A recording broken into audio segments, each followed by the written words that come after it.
श्री सीताराम। नमः पार्वती पतये हर हर महादेव।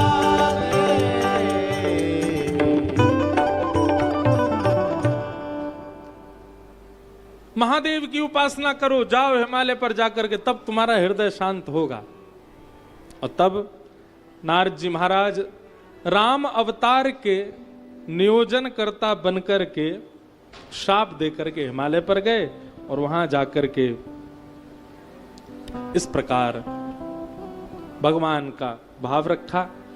तो महादेव सुना रहे हैं, यह भी एक कारण है मेरे अवतार का। अब इस प्रकार भगवान के अवतार के, राम जी के अवतार के कई कारणों को बताया और प्रताप भानु राजा की भी कथा सुनाई। यह भी एक कारण बना है भगवान के अवतार को धारण करने का। रावण आदि का, कुंभकर्ण आदि का स्वरूप ऐसा क्यों हो गया, राक्षस प्रवृत्ति किसको कहते हैं, इन सब बातों को बताया गया। मैं दानव की कथा सुनाई।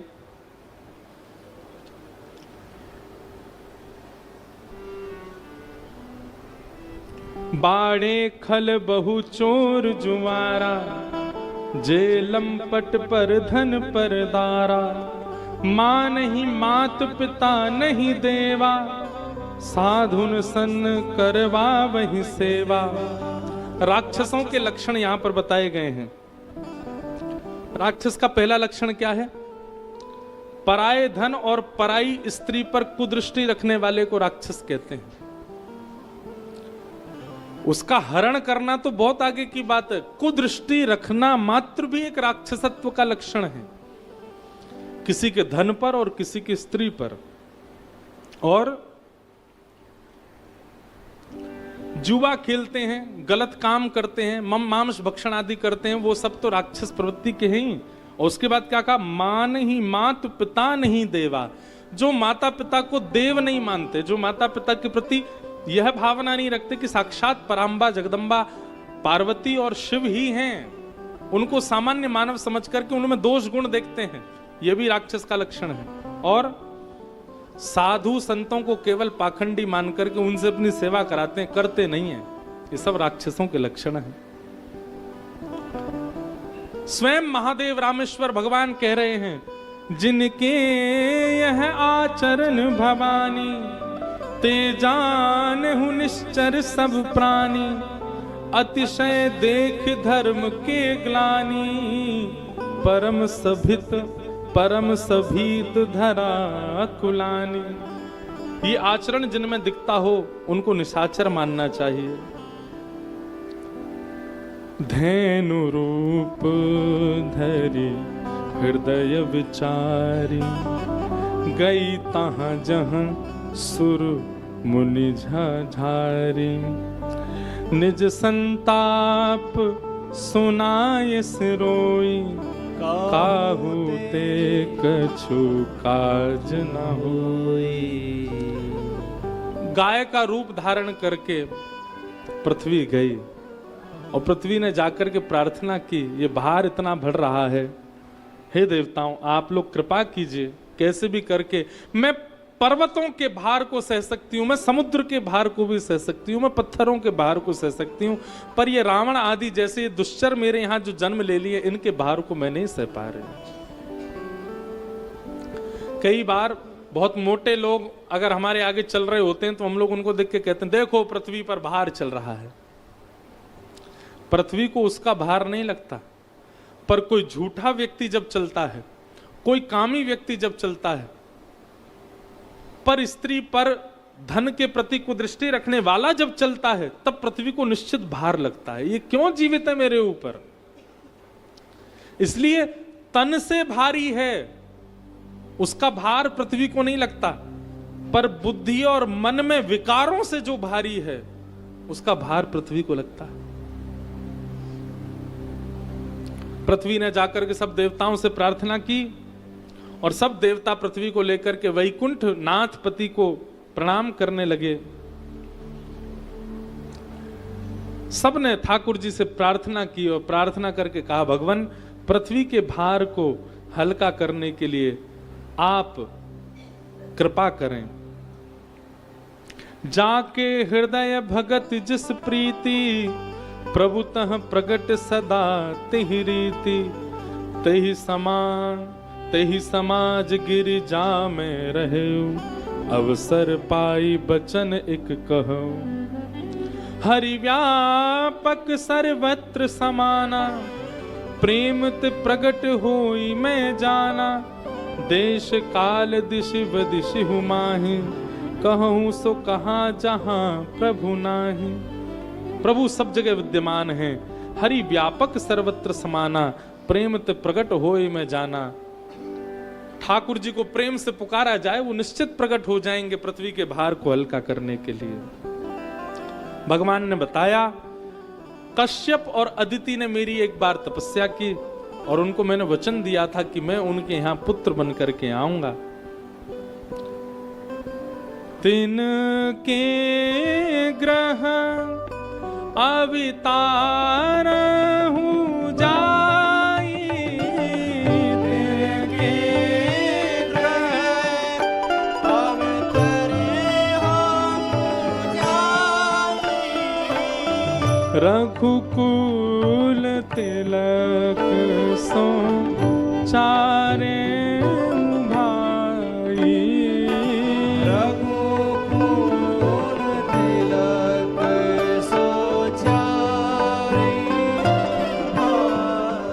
कश्यप और अदिति ने मुझसे प्रार्थना की थी कि मैं उनके यहाँ पुत्र बन के आऊं। हे सुर मुनियों, हे पृथ्वी, तुम चिंता मत करो। ये कश्यप और अदिति ही कौशल्या और दशरथ के रूप में आएंगे और उनके यहाँ मैं एक नहीं 4 रूप धारण करूंगा और तब तुम्हारे भार को हल्का करूंगा। नारद वचन सत्य सब करे हो, नारद वचन सत्य सब करे हो। परम शक्ति समेत अवतरे हो, परम शक्ति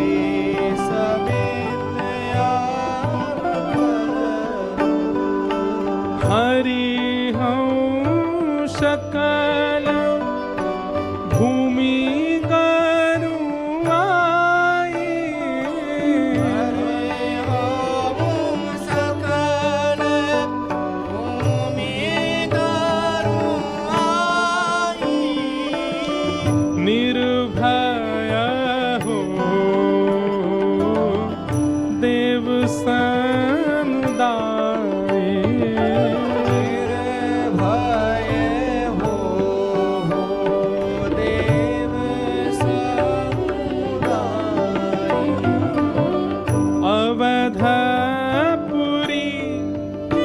रघुकुल मणि राव। सब लोग गाओ। रघुकुल मणि राव। वेद विदित थे दशरथ नाम, वेद विदित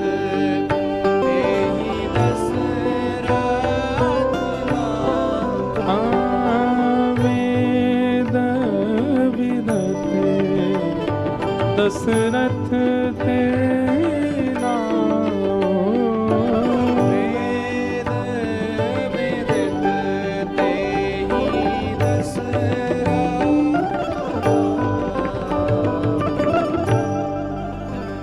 भगवान ने आकाशवाणी करते हुए कहा, कश्यप और अदिति दशरथ और कौशल्या के रूप में प्रकट होंगे। उनके यहां मैं 4 रूपों में आऊंगा और केवल 4 रूपों में ही नहीं आऊंगा, संग में शक्ति यानी कि पराम्बा जगदम्बा लक्ष्मी भी आएंगी और मैं संपूर्ण लीला करूंगा। नारद के वचनों को पूर्ण करने के लिए आऊंगा। आप सब लोग निश्चिंत हो जाएं, पृथ्वी भी बिल्कुल निश्चिंत हो जाए। मैं आऊंगा और आकर के पृथ्वी के भार को हल्का करूंगा। अवधपुरी रघुकुल मनि राव वेत विदित तेहि दशरथ नाऊ। एक अयोध्या नाम की नगरी है जहां दशरथ नाम के एक परम प्रख्यात सुविख्यात राजा हुए, जिनका वेदों में भी नाम है। सब कुछ है उनके पास, धर्म धुरंधर कह करके उनको पुकारा जाता है। गुण निधि, गुण के खान हैं।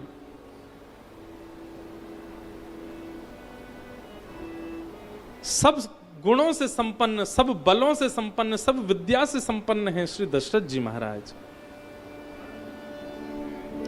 परंतु सब कुछ होने के बाद भी संतान नहीं है उनके यहां।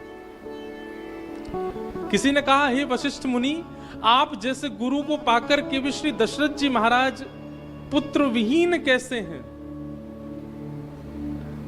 वशिष्ठ जी महाराज बोले, दशरथ जी ने आज तक कभी मुझसे आकर के कहा ही नहीं कि उनको पुत्र की कामना है। यदि भी आकर के कभी मुझसे कहेंगे तो निश्चित है उनको पुत्र रत्नी की प्राप्ति होगी। एक बार आकर के जिज्ञासा तो करें मेरे चरणों में। तब एक दिन बैठे बैठे श्री दशरथ जी महाराज विचार करने लगे, मेरे पास संपत्ति खूब, मेरे पास यश खूब, तीनों लोग मेरे लिए नतमस्तक रहते हैं, ऐसी सुंदर पत्नियां, सब कुछ है मेरे पास, पर बिना संतति के ये कैसा जीवन व्यतीत हो रहा है मेरे। एक बार भूपति मन माही भई ग्लेलानी मोरे सूत नाही। मेरे पुत्र नहीं है, इस बात का बहुत क्षोभ हुआ दशरथ जी को। उठते ही ब्रह्म मुहूर्त में गुरु घर गए और जाकर के श्री वशिष्ठ मुनि के चरणों में प्रणाम करते हुए कहा, सब कुछ है गुरु आपकी कृपा से, लेकिन बिना संतति के ये सब किस काम का? एक संतान हो घर में, ऐसी कामना मन में रखता हूं। हे गुरुदेव, आप अनुग्रह करो, कृपा करो। वशिष्ठ मुनि प्रसन्न होकर के बोले, धरहूं धीर हो ही सूत चारी, त्रिभुवन विदित भगत हारी। हे दशरथ जी, आप बिल्कुल निश्चिंत हो जाइए, एक नहीं चार संतान होंगी आपकी, और ऐसी नहीं होंगी। त्रिभुवन विदित, त्रिभुवन में उनका नाम होगा। भक्तों के भय को हरण करने वाले ऐसे 4 संतान आपके यहां होंगे। अब आपने आकर के मुझे कहा है, मुझ पर सौंप दिया है, अब मुझे करने दीजिए। श्रृंगी ऋषि को बुलाया वशिष्ठ मुनि ने और कहा, पुत्र कामेष्टि यज्ञ करें और अपने शिष्य के नाम से मैं यजमानत्व निर्वहन करूंगा। श्रृंगी ऋषि ने आकर के पुत्र कामेष्टि यज्ञ प्रारंभ किया और श्री दशरथ जी का नाम गोत्र लेकर के स्वयं वशिष्ठ मुनि बैठे हैं यजमान बन करके। भगति सहित मुनि आहुति दीन है।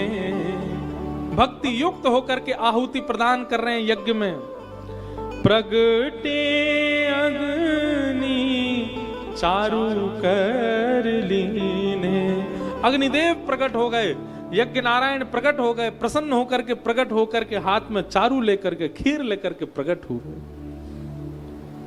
वशिष्ठ मुनि ने तुरंत इशारा किया, दशरथ जी ने उस अग्निदेव के प्रसाद को लिया, स्वयं केवल सूंघा और सूंघ करके तीनों पत्नियों को भाग बांटा। कौशल्या जी को बांटा, केकई जी को दिया, सुमित्रा जी को जैसे ही दिया, सुमित्रा जी का चरु लेकर के एक पक्षी आकाश में उड़ गया और वही चरु ले जाकर के अंजनी मैया की गोद में डाल दिया। वहां अंजनी मैया महादेव की प्रार्थना कर रही थी।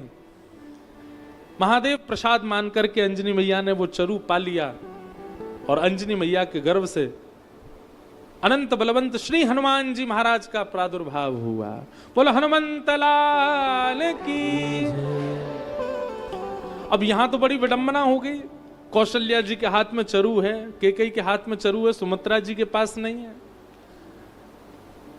तुरंत कौशल्या और केकई ने अपना अपने चरु के थोड़े थोड़े भाग सुमित्रा जी को प्रदान कर दिए। तीनों माताओं ने चरु ग्रहण किया। आहा, जैसे ही चरु का सेवन किया तो कहते हैं जिस प्रकार भोजन करने पर पेट भर जाता है ऐसा अनुभव होता है, ऐसी माताओं ने जैसे ही चरु ग्रहण किया, चरु ग्रहण करते ही उनको अनुभव होने लगा कि हमारे गर्भ में संतान आ गई है, बालक उद्दीपन हो गया है। कौशल्या मैया का रूप, केकई मैया का रूप, सुमित्रा मैया का रूप अत्यंत सुंदर होने लगा। जोग लग्न ग्रहवार तिथि सकल भये अनुकूल, चर अरु अचर हर्ष जुत राम जन्म सुख मूल। जोग वार तिथि नक्षत्र सब बिल्कुल अनुकूल होने लग गए। क्यों? प्रभु श्री राम अवतार लेने वाले हैं। और नौमी तिथि मधुमास पुनीता, नौमी तिथि मधुमास पुनीता, शुक्ल पक्ष अभिजित हरि प्रीता।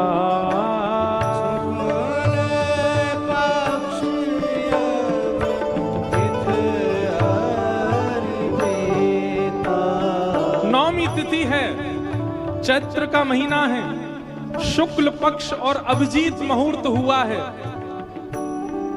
और उसी समय मध्य दिवस अति शीत न धामा, मध्य दिवस अति शीत न धामा।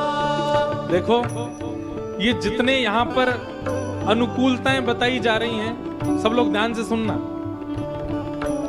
यहाँ जितनी अनुकूलता बताई जा रही है, नौमी तिथि मधुमास शुक्ल पक्ष अभिजित हरिप्रीता, मध्य दिवस अतिशीत न धावा, पावन काल लोक विश्रामा।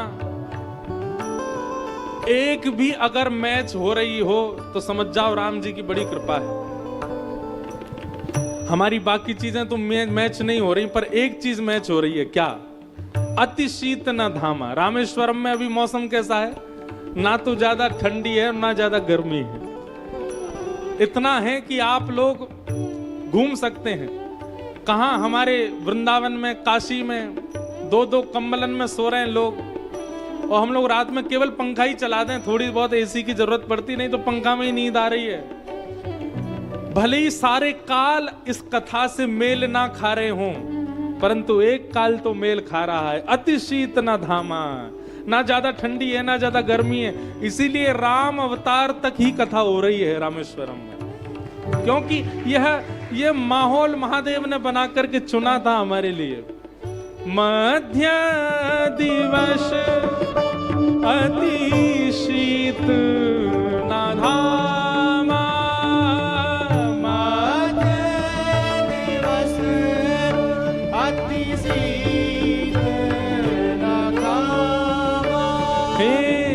पावन काल लोक विश्रामा।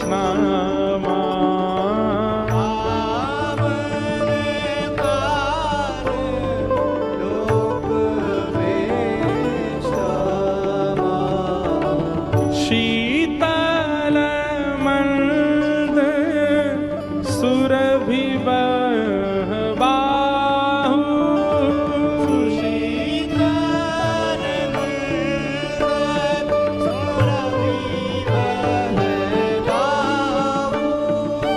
हर्षित सुर संतन मन चारो। हर्षित सुर संतन मन चारो। नौमी तिथि मधुमास पुनीता,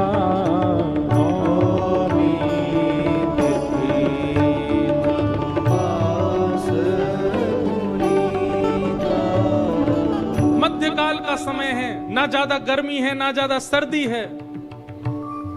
और उसी समय कौशल्या मैया के भवन की ओर से दौड़ी दौड़ी एक दासी आई है। महाराज दशरथ बधाई हो, बधाई हो, बधाई हो। कौशल्या मैया के यहाँ एक लाला ने जन्म लिया है। महाराज दशरथ आनंदित हो गए हैं। बोलो राजा रामचंद्र भगवान की। अपने हृदय का हार उतार दिया, नेत्र सजल हो गए महाराज के, दासी के हाथ में दे दिया। उसी समय कैकेयी मैया के भवन से दौड़ी दौड़ी दूसरी दासी आई। महाराज बधाई हो, बधाई हो। कैकेयी मैया ने भी लाला को जन्म दिया है। महाराज दशरथ ने अपने हाथ का एक कड़ूला उतार करके दिया, बधाई हो। तभी सुमित्रा भवन से एक नहीं 2 दासी दौड़ी दौड़ी आई और आकर के बोली, महाराज बधाई हो, बधाई हो। सुमित्रा रानी ने 2 बालकों को जन्म दिया है। आहा, पूरे अयोध्या में आनंद होने लगा, बधाई की लहर छा गई।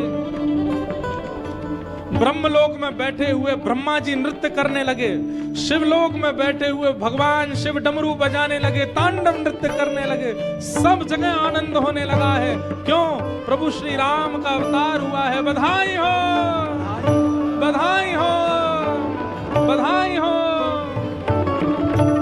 भय प्रकट कृपाला दीन दयाला कौशल्या हितकारी हर्षित महतारी मुनि मनहारी अद्भुत रूप विचारी लोचन अभिरामा कंभन श्यामा निज आयु भुजचारी भूषण वनमाला नयन विशाला शोभा सिंधुधरारी कर जोरी अस्तुत तोरी के विधि करो अनंत माया गुण ज्ञानातीत अमाना वेद पुराण बनंत करुणा सुख सागर सब गुण आगर यही गावै श्रुति संता सो मम हित लागी जन अनुरागी भयो प्रगट श्री ब्रह्मांड निकाया निर्मित माया रोम रोम प्रतिवेद कहे मम उर्सो वासी यह उपहासी सुरत दीर मन धर न रहे उपजा जब ज्ञाना प्रभु मुस्काना चरित बहुत विधि की जय कहीं कथा सुनाई नाम बुझाई जिनकार सुख प्रेम रहे हे माता मुनि बोली सोमत डोली अजंता यह की जय शिशुशीला अति प्रिय शीला यह सुख परम सुन वचन सुजाना रोदन ठाना होई बालक शुभूपा यह चरित जगावै हरि पद पावै तेरा विप्रधेनु सुर संत हित लिंग मनुज अवतार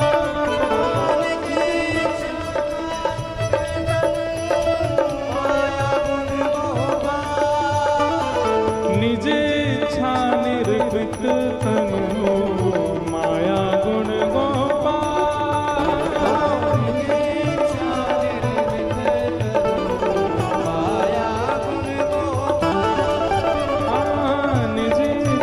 निर्मित तनु माया गुण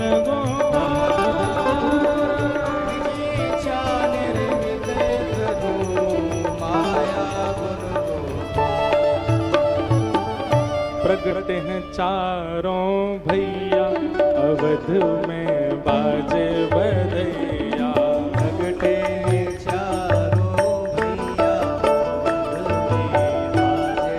सुनो, विशेष बधाई उत्सव तो शाम को होगा 7 बजे से यहाँ लाल जी विराजेंगे। पर अभी जो केवल माटी के मथोना बैठे केवल हिल रहे हैं, संगीत वालों को छोड़ और ब्राह्मणों को छोड़ और हमको छोड़, जो केवल यहाँ बैठ करके हंस के बस ताली बजा रहे हैं, नेक भी श्रम नहीं कर रहे हैं, उन सब लोगों को अपने बगल वाले की सौगंध है। उठाओ भुजा, रामेश्वर नाथ के चरणों में बैठे हैं और यहाँ राम अवतार का उत्सव मनाया जा रहा है। प्रेम और भाव से नृत्य करते हुए, करताल बजाते हुए प्रगट है चारों भैया अवध में बाज बधैया।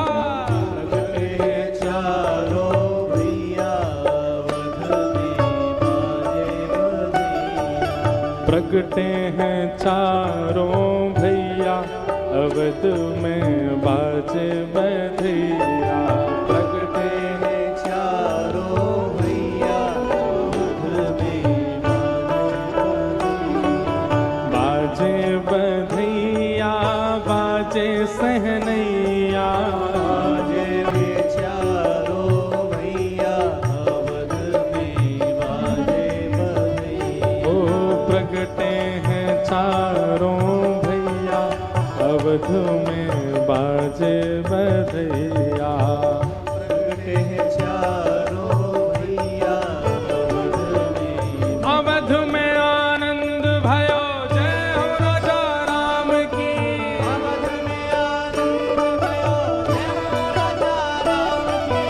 अवध में आनंद भयो, जय हो रघुराम की। अवध में आनंद भयो, जय हो रघुराम की। कृपा कर सब गंधर्व जन अपना शीश बचा लें और अगर कोई के शीश पे फट जाए तो उसका सेवन कर लें। अवध में आनंद भयो, अवध में आनंद भयो, जय हो राजा पकड़ो। अवध में आनंद भयो, जय हो राजा राम की। अवध में आनंद भयो, हो राजा राम की। हे जय हो राजा राम की, जय हो राजा राम की। राजा राम की, जय हो राजा राम की। हाँ जय हो राजा राम की, जय हो राजा राम की। जय हो राजा राम की, जय हो राजा राम की। हे अवध में आनंद भयो, जय हो राजा राम की। अवध में आनंद भयो, जय हो राजा राम की। भैया देखो, कोई के नाक में, मुंह में, आंख में लग जाए तो हमें क्षमा करियो। यहां से छक्का मारने का यही तरीका है, तो ऊपर बाउंड्री है और अगर संगीत वालों पे अगर गिर रहा हो तो पकड़ के पीछे लुटाई दियो हैं। हे अवध में आनंद हो राजा राम की। अवध में आनंद भयो, जय हो राजा बधाई हो।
अवध